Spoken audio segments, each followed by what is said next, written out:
여러분 안녕하십니까? 여기는 바보 방송입니다.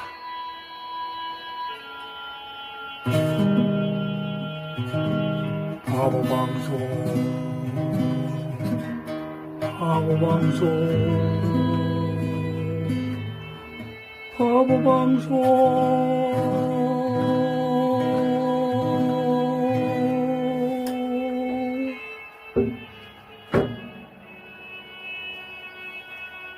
오늘은 제24회 방송 시간입니다. 바보 방송은 매주 목요일 주일에 방송해 드립니다. 오늘 바보 방송의 제목은 폭삭 쏘았으다라는 제주방언으로 수고하셨습니다의 뜻이라는데, 육지사람, 밑의 사람의 상식으로는 꼬박 속았다는 의미로 완전히 속았다로 풀이했었습니다.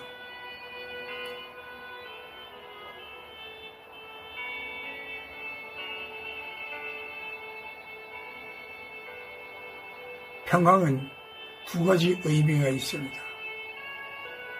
평강의 낱말의 뜻은 평안과 건강이죠.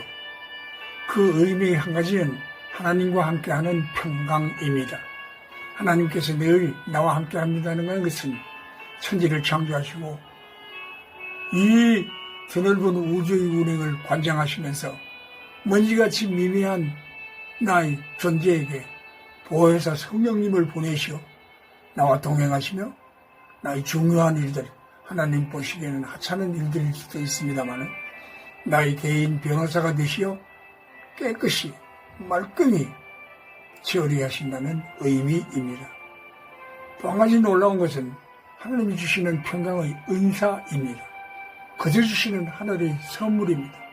아무 조건이나 이유도 없이 저희 마음속에 평강이 자리하고 있다는 것입니다. 앉아있어도, 일하고 있어도, 잠을 자고 있어도, 잊고 있어도 늘 평강 속에 마사지되어 살고 있다는 의미입니다. 그런데 저희 인생길은 한치 앞을 모릅니다. 더듬더듬, 비틀비틀, 삐뚤빼뚤, 좌충우돌, 살아놓은 일을 걸어가기 아슬아슬 바로 앞이 낭떠러지인지 폭포가 흐르고 있는지 큰 고음이 가로막고 있는지도 알지 못하고 보혜사 성령님의 마음을 안타깝게 하고 애타게 하며 살고 있습니다. 어떨 때는 바람으로 일깨우고, 어떨 때는 타인이 써놓은 글로, 어떨 때는 발묘 동물로, 어떨 때는 날아다니는 새를 이용해서 혹은 자연현상이나 인터넷 신문 등의 간접 경고를 이용하기도 합니다. 주님, 시시때때로 뿜분초초 럭비공처럼 중구난방으로 어디로 튈지 알 수 없는 예상불허의 생각과 멍 때림이 보혜사 성령님을 실망시키고 있는 망나니입니다. 틈만 나면 욕심이 발동을 하고 기회만 나면 교만이 부지중에 공중으로 날며 춤을 춥니다. 나 자신이 생각해도 한심한 이들을 어쩝니까? 낯짝이 없습니다. 불쌍히 여기소서. Mercy on me. 전천후 사설체육관에서 아령과 푸시업까지 근육을 키우는데 자신감이 점점 생기면서 이제는 아주 하나님을 제쳐보고 125살까지 살면서 104세의 김영석 교수처럼 TV 촬영과 출연과 세계적 명사로 명연설을 하는 장면을 상상하면서 교만과 안하무인이 하늘을 찔렀습니다. 그러니 나의 기쁨은 언제 사라졌는지 그 연유도 모르고 또 갈팡질팡 암흑의 나락으로 떨어지고 말았습니다. 기운도 없고 앞이 막막합니다.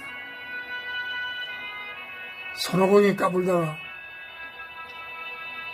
삼장법사의 손바닥 안에 혼쭐이 난 몰골이 됐어. 주여, 불쌍히 여겨 늦게라도 깨달음 주셔서 감사합니다. 하나님은 역시 묵과 같이 움직 않고 계시는데 파도야 나를 어쩌란 말이냐.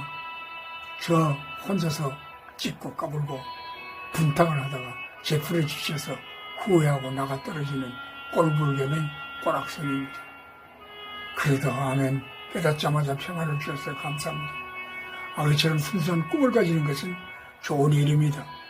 성령님의 그날 안에서 일탈 행위를 하지 말라는 의미입니다. 저는 평생 얼굴에 로션을 바르지 않고 살아왔습니다.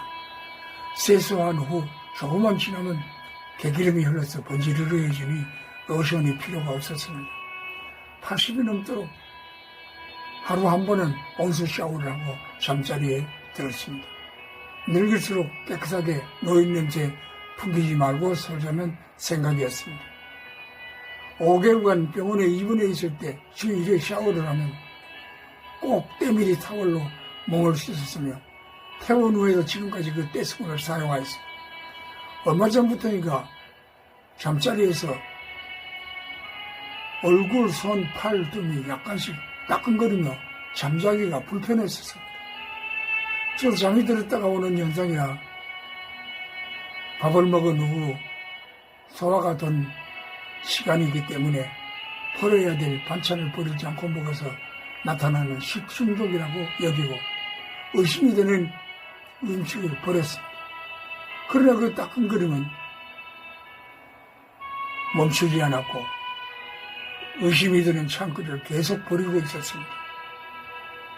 이를 본 함께 하시는 보혜사 선생님이 얼마나 가까워하셨을까. 어느 날 인터넷에서 피부과 의사 선생님이 인터뷰했었습니다. 70세 이상의 노인들은 매일 목욕이나 샤워를 하지 말고 이틀에 한 번 정도 줄여야 한다. 피를 사용하지 말고 특히 떼수건은 사용하지 말라. 피부가 건조해져서 가려움증이 생기기 때문이다. 그리고 목욕 후에는 피부에 로션을 발라야 한다는 멘트였습니다. 답답했던 보혜사 성령님의 간접적인 일깨움이라고 생각합니다. 이제 오늘도 이틀째 샤워를 하지 않았는데 가렵지 않습니다. 평생 지성 피부로 살았던 무식의 고집이 와르르 무너지고 말았습니다. 50대 무렵 러닝 셔츠와 팬티를 2, 3일씩 계속 입어서 빨래하기가 힘들다던 아내의 불평을 들은 기억이 납니다. 폭삭 쏘가쓰다라는 제주방언으로 수고하셨습니다 이 뜻이라는데 육지 사람들의 상식으로는 꼼빡 속았다의 의미로 완전히 푹 속았다는 의미로 풀이했었습니다. 정말로 완전히 속았습니다. 작가는 이런 의미의 반전도 생각했는지도 알 수 없으나 기가 막히는 표현으로 제목만으로 대박이 나게 생겼습니다. 오늘 내 믿음에 대한 시험을 생각해 보았습니다. 나의 믿음을 시험하기 위해 실수를 범하게 하고 때로는 넘어지게 하고 때로는 평상과 다른 곤란한 일을 당하게 하고 이해할 수 있는 일로 당황하게 만듭니다. 화를 내거나 억울하게 하지 말고 여유롭게 이겨나가야 합니다. 또는 나의 하나님에 대한 헌신의 시험을 하실 때도 있습니다.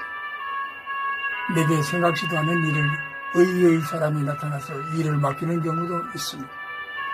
항상 깨어있으면서 지혜롭게 실수 없이 처리해야 합니다. 하찮은 사람으로 여기는 사람에게 얼마나 하나님께 순종하나를 보여주셔야 합니다. 뜻밖의 일들이 하나님의 보살핌과 사랑이 나타나기도 합니다. 시험은 하나님의 영원한 목적이 있습니다. 우리가 제대로 반응하는가가 중요합니다. 또한 내게 오는 시험의 강도를 하나님께서 조절하고 계십니다. 여러분에게 맞는 사이즈의 시험을 주십니다. 지혜롭게 반응해야 합니다. 후퇴하지 말고 용감히 나가서 그리스도를 닮아가야 합니다. 끙끙거리지 말고 조용히 감사하며 기도하며 기다려야 합니다. 오늘 방송은 여기까지입니다. 대단히 수고하셨습니다. 다음 방송 시간까지 안녕히 계십시오.